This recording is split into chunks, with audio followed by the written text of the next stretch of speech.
Andrew, kok kamu liatin HP terus sih? Emang ada apaan di situ? Ini share. Aku lagi lihat pergerakan saham nih. Oh, bisa liat HP ya? Bisa dong share. Nih, aku download sekuritas saham di handphone dan buat akun di sana. Jadi bisa mantau saham meskipun lagi nggak di rumah. Wah, tapi investasi saham itu serem ya, Andrew? Oh enggak Sherin. Kamu bilang serem mungkin karena kamu belum paham ya. Oh gitu ya? Iya nih, kayaknya aku belum paham deh. Coba ajarin dong, Andrew. Oke, aku ajarin ya. Nih, kebetulan aku lagi mantau saham GGRM atau biasa disebut juga PT Gudang Garam Tbk Sherin. Aku mau beli nih. Saham GGRM ini menarik banget loh. Nih, coba ya aku tanya. Kira-kira kalau misalnya orang Indonesia bakal berhenti ngerokok nggak? Kalau itu sih pasti ada aja yang ngerokok ya. Nggak mungkin nggak ada yang nggak ngerokok. Ya, betul banget. Pasti akan ada terus yang ngerokok. Nah, oleh karena itu, kemungkinan PT Gudang Garam untuk bangkrut itu kecil. Market cap-nya juga besar banget nih. Terus, yang kamu paham apalagi tuh, Andrew? Ya, kebetulan aku udah analisis laporan keuangannya. Salah satu yang aku perhatiin itu laba perusahaan GGRM yang terus meningkat dari tahun ke tahun. Cuman karena adanya pandemik pada tahun 2020 ini, laba GGRM menurun dibanding tahun 2019. Dan itu bisa dikatakan wajar karena rata-rata laporan laba rugi perusahaan lain tahun 2020 bisa dibilang menurun juga. Untuk total aset, perusahaan Gudang Garam juga sama seperti labanya. Selalu meningkat dari tahun 2016 sampai 2019, namun turun pada tahun 2020. Sementara untuk liabilitasnya pada tahun 2020 menurun drastis karena berkurangnya pinjaman bank pada akhir tahun, sehingga rasio utang terhadap ekuitas turun dari 54,4% menjadi 33,6%. Dan untuk ekuitas Gudang Garam juga cenderung terus meningkat dari tahun 2016 sampai 2020. Wah, menarik banget ya. Aku mau tahu lebih banyak dong, Andrew. Ajarin aku dong. Oke, sekarang aku bakal ajarin tentang rasio-rasionya nih, biar kamu bisa melihat kinerja perusahaan GGRM lebih dalam lagi. Yang pertama kita lihat dari capital structure and solvency. Tujuan rasio ini adalah untuk mengukur kemampuan perusahaan untuk membayar seluruh utangnya pada saat dilikuidasi. Di capital structure and solvency itu ada 3 rasio yang akan aku bahas. Capital structure and solvency yang pertama itu debt to equity ratio atau total utang dibandingkan dengan modalnya. Debt to equity perusahaan yang sehat ini harus lebih kecil dari 1. Kita lihat bahwa debt to equity ratio GGRM selalu lebih kecil dari 1 selama 5 tahun terakhir. Dan rata-rata rasio debt to equity ini selama 5 tahun sebesar 0,494. Ini berarti perusahaan GGRM bisa dikatakan sehat karena utang atau kewajibannya lebih kecil daripada modal bersihnya. Lalu, rasio kedua yang mau aku bahas itu long term debt to equity ratio. Ini merupakan rasio yang digunakan untuk mengukur tingkat kewajiban jangka panjang dibandingkan dengan total modal. Tujuannya adalah untuk mengukur berapa banyak modal sendiri yang dijadikan jaminan utang jangka panjang.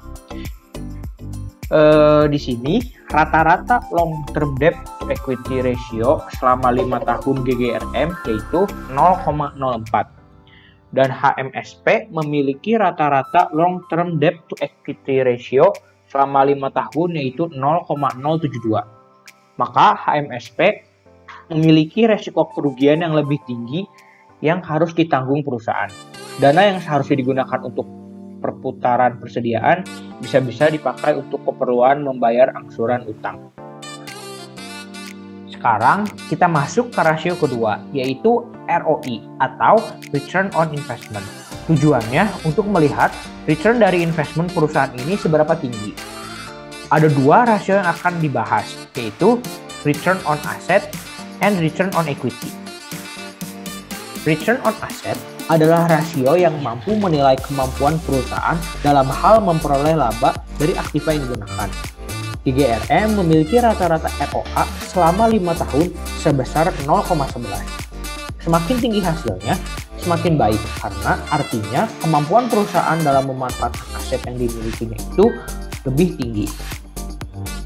Lalu ada return on equity atau ROE. Ini adalah rasio yang mengukur suatu kemampuan pada sebuah perusahaan untuk menghasilkan laba dari investasi pemegang saham dari perusahaan tersebut. GGRM memiliki rata-rata ROE selama 5 tahun sebesar 0,17. Semakin tinggi ROE-nya, semakin baik karena perusahaan mampu menggunakan setiap dana yang didapatkannya untuk mendapatkan laba bersih yang lebih tinggi. Nah, sekarang lanjut ke rasio ketiga, yaitu asset utilization. Tujuannya itu untuk mengukur tingkat efisiensi kemampuan manajemen dalam mengelola aset yang dimiliki untuk menghasilkan pendapatan baik secara operasional maupun non-operasional. Asset utilization yang pertama ada cash turnover ratio. Cash turnover adalah ukuran efisiensi penggunaan kas yang dilakukan oleh perusahaan. Dikatakan sebagai ukuran efisiensi karena tingkat perputaran kas menggambarkan kecepatan arus kas. GGRM memiliki tingkat rata-rata cash turnover selama 5 tahun sebesar 37,66. Sedangkan HSMP sebesar 12,95. Ini berarti GGRM memiliki cash turnover yang lebih tinggi dari HSMP. Artinya GGRM lebih efisien dalam menggunakan kasnya. Asset utilization yang kedua ada account receivable turnover ratio atau rasio perputaran piutang. Ini adalah perhitungan keuangan sederhana yang menunjukkan seberapa cepat pelanggan perusahaan membayar tagihan mereka. Rasio piutang akan menunjukkan seberapa baik perusahaan mengelola piutang tersebut. GGRM memiliki tingkat rata-rata account receivable turnover selama 5 tahun sebesar 64,9. Sedangkan HMSP sebesar 24,33. Ini berarti menunjukkan GGRM lebih baik dalam mengelola piutang dibandingkan HMSP. Semakin tinggi rasio menunjukkan bahwa modal kerja yang ditanamkan dalam piutang semakin rendah dan tentunya kondisi ini baik bagi perusahaan. Asset utilization yang ketiga itu ada inventory turnover ratio atau rasio perputaran persediaan. Inventory turnover ratio adalah sebuah rumus rasio efisiensi yang menunjukkan seberapa efektif persediaan yang dapat dikelola perusahaan dengan cara membandingkan harga pokok penjualan atau HPP dengan persediaan rata-rata untuk suatu periode. Semakin tinggi rasio inventory turnover-nya, semakin baik untuk perusahaan karena ini menunjukkan penjualan yang lebih besar. GGRM memiliki tingkat rata-rata inventory turnover ratio selama 5 tahun yaitu sebesar 1,97. Sedangkan HMSP sebesar 0,32. Ini menunjukkan bahwa GGRM memiliki penjualan yang lebih besar dibandingkan dengan HMSP. Itu Simon udah datang. Halo semua, maaf ya datangnya telat. Lagi bahas apa nih? Kelihatan dari jauh kayak yang seru. Ini Andrew lagi ngajarin buat investasi saham. Dia lagi beda saham GGRM atau PT Gudang Garam Tbk nih. Oh gitu. Oke, coba aku lanjutin penjelasan dari Andrew aja ya. Kasihan tuh kelihatan Andrew mulutnya udah berbusa. Nah, boleh tuh Mon. Iya, coba Simon yang lanjutin jelasin deh. Soalnya aku masih penasaran nih rasio-rasio selanjutnya gimana. Oke, kalau gitu aku mulai jelasin ya. Tadi Andrew udah jelasin sampai mana nih? Udah sampai rasio asset utilization nih, Mon. Oke, kalau gitu aku lanjutin ya. Nah, share. Sekarang kita masuk ke rasio keempat. Itu ada market measures. Rasio ini bertujuan untuk menunjukkan hubungan antara nilai pasar perusahaan yang diukur dengan harga saham saat ini dan nilai akuntansi tertentu untuk menilai risiko dan pengembalian yang terkait dengan perusahaan. Nah, di market measure ratio ini, aku bakal jelasin dua rasio dulu ya. Keuntungan dari investasi saham yang berasal dari keuntungan perusahaan. Bisa dilihat di GGRM, rata-rata earning yield ratio selama 5 tahun yaitu 7,09%. Sedangkan rata-rata earning yield ratio HMSP selama 5 tahun yaitu 3,77%. Ini berarti GGRM memiliki persentase keuntungan dari investasi saham yang berasal dari keuntungan perusahaan lebih besar dibandingkan dengan HMSP.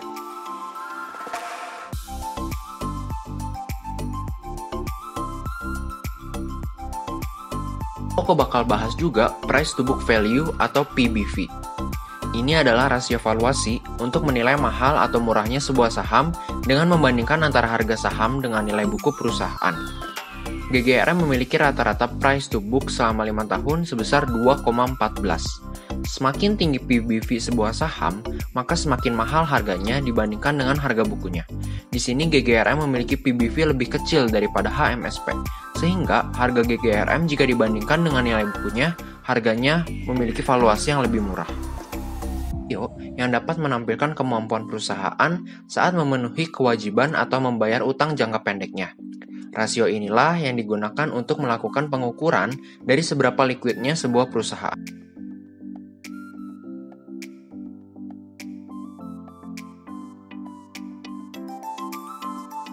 Atau periode pengumpulan piutang dalam liquidity ratio. Ini adalah rata-rata hari yang diperlukan untuk mengubah piutang menjadi kas. Biasanya ditentukan dengan membagi piutang dengan rata-rata penjualan harian. Namun ada juga yang menggunakan piutang rata-rata kredit. Nah, GGRM memiliki rata-rata collection period selama 5 tahun sebesar 5,29. Ini berarti GGRM membutuhkan waktu rata-rata 5 hari untuk mengumpulkan piutangnya. Sementara HMSP memerlukan waktu yang lebih lama daripada GGRM untuk mengumpulkan piutangnya. Berarti GGRM lebih baik dalam collection periodnya dibandingkan dengan HMSP. Presentasi ini dapat didefinisikan sebagai rasio output yang dilakukan oleh suatu proses terhadap total energi yang dibutuhkan. Nah, di operating performance ini ada 3 rasio.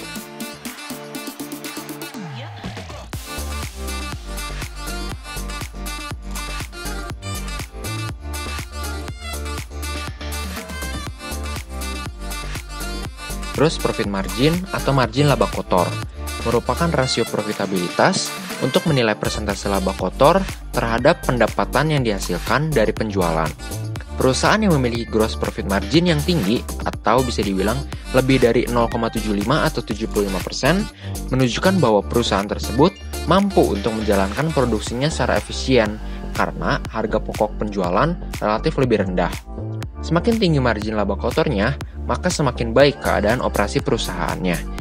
GGRM memiliki rata-rata gross profit margin selama 5 tahun sebesar 0,20. Ini menunjukkan bahwa GGRM mampu untuk menjalankan produksinya secara efisien karena harga pokok penjualannya relatif lebih tinggi. Atau operating profit margin. Ini adalah rasio yang digunakan untuk mengukur besarnya persentase laba operasional atas penjualan bersih. Rasio dihitung dengan membagi laba operasional terhadap penjualan bersihnya. Semakin tinggi OPM-nya akan semakin baik, sebab penjualan yang didapatkan perusahaan mampu memenuhi beban operasi perusahaan dengan lebih efisien. GGRM memiliki rata-rata operating profit margin selama 5 tahun sebesar 0,12. Profit margin. Ini adalah tingkat keuntungan suatu perusahaan dari penjualan atau pendapatan yang diperoleh. Perusahaan dikatakan memiliki net profit margin yang baik apabila hasil perhitungannya lebih dari 5%. Semakin tinggi nilai netnya, maka perusahaan dinilai efisien untuk menentukan harga penjualan produknya. GGRM memiliki rata-rata net profit margin selama 5 tahun sebesar 0,09 atau 9%.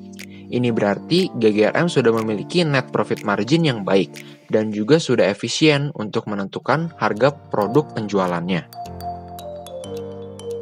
Kalian tahu nggak sih kalau manfaat investasi saham itu besar banget untuk kita, asalkan kita mengerti cara membaca laporan keuangan. Contohnya, saham Gudang Garam ini pernah mencapai harga all-time high-nya di harga Rp100.975 per lembar saham pada 1 Maret 2019. Closing pada hari itu di harga Rp83.200. Coba deh bayangkan, jika dari harga sekarang pada tanggal 15 Oktober Rp34.400 per lembar, dan suatu saat jika saham GGRM naik ke harga tertingginya kembali, maka kita mendapatkan profit sebesar 192,36%. Menggiurkan bukan? Wah, besar banget sih. Untuk saham GGRM, kita harus tahu dulu kalau perusahaan rokok ini harus memerhatikan tarif cukai hasil tembakau. Karena tarif cukai yang tinggi akan mengakibatkan laba perusahaan GGRM tergerus. Nah, ini dia tarif cukai atas rokok selama tahun 2016 sampai 2020. Kita lihat bahwa tahun 2020, laba GGRM turun drastis. Selain karena adanya pandemik, kenaikan tarif cukai rokok sebesar 12% dari tahun 2019 juga mengakibatkan laba GGRM tergerus. GGRM termasuk salah satu perusahaan yang memberikan dividen yang besar, sehingga jika kita memiliki saham ini dan kita simpan, maka kita akan mendapatkan profit dalam bentuk dividen. Menabung saham bisa dengan modal kecil. Contohnya, dengan modal Rp100.000 saja, kita bisa mulai menabung saham dan membuat akun di sekuritas saham. Apalagi, sekarang juga sudah gak ribet sama sekali. Ketika kita keluar rumah, kita bisa memantau saham, membeli atau menjual saham melalui handphone kita. Jika kita hitung-hitung, kalau menabung deposito di bank memberikan return sekitar 3,8% per tahun.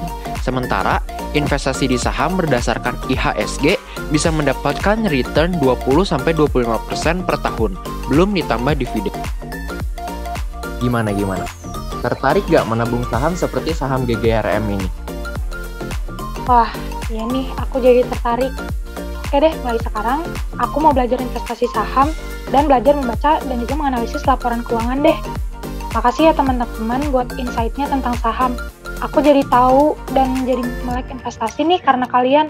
Aku juga bakal perhatiin saham GGRM ini deh, karena kalian udah membedah saham ini dan membuat aku tertarik buat investasi. Oke, kalau gitu, ayo kita pergi ke Universitas Kristen Maranatha untuk mengikuti kelas. Ayo.